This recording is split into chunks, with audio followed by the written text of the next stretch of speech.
Bureau du loisir. Salut, on est le bureau du loisir. Alors, ton coup de cœur du mois de juin, toi David, quel est-il? Alors moi, c'est un jeu avec un titre en anglais difficile à prononcer, The Plum Island Horror. On applaudit David, tout le monde? Oui, j'ai pas inventé le nom de jeu aussi, comme je fais toujours. Dans ce jeu-là, Mathieu, on se bat contre des zombies qui peu à peu envahissent la ville.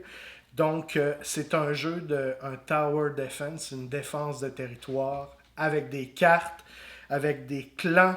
La belle affaire du jeu, là, c'est qu'il y a beaucoup de lore, beaucoup d'histoire, c'est très coloré, esthétique BD, beaucoup de caractéristiques à chaque personnage, à chaque clan, à chaque pouvoir. On a une histoire un peu, quand même, loufoque. Ça nous a pris peut-être, là je suis un peu gêné de le dire, 2h30, 3 heures à apprendre à jouer. Ouais, on a fait une drôle d'expérience. On a lu les règlements ensemble à voix haute. Oui, ça c'est. Ce qui est assez rare. C'est très mauvais comme idée. Je pense que oui. Mais. On fera plus jamais ça en tout cas. Énormément de contenu dans la boîte. 3 heures d'apprentissage pour une partie qui a duré 1h05.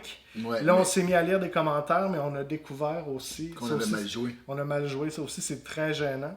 Ceci étant dit, j'ai eu beaucoup de plaisir. Je pensais pas que j'allais aimer ça, puis j'ai beaucoup aimé ça.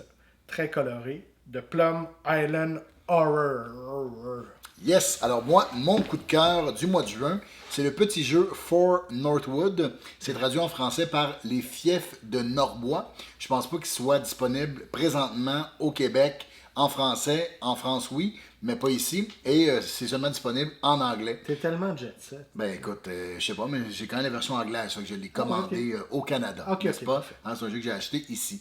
C'est un jeu de pli, un jeu d'atout, de levée pour un seul joueur. Alors déjà, c'est très original. C'est un jeu qui a vraiment un très très bon challenge. Ça m'a pris 3 fois, moi, 3 parties du jeu de base pour arriver à réussir. Puis ensuite de ça, il y a toutes sortes d'autres cartes qu'on peut mettre pour la rejouabilité, pour essayer d'avoir des parties encore plus difficiles, mais c'est très facile à mettre en place, c'est très facile à comprendre, mais à chaque partie, c'est vraiment un très très bon casse-tête à essayer de résoudre. Fait que si vous aimez les jeux solo, si vous aimez vous casser la tête, c'est vraiment un bon jeu pour vous. Ben voilà, c'est ça mon coup de cœur du mois de juin. On remercie David, le professeur Board Game, de nous avoir invités encore ce mois-ci, et on se dit à la prochaine au Bureau du loisir.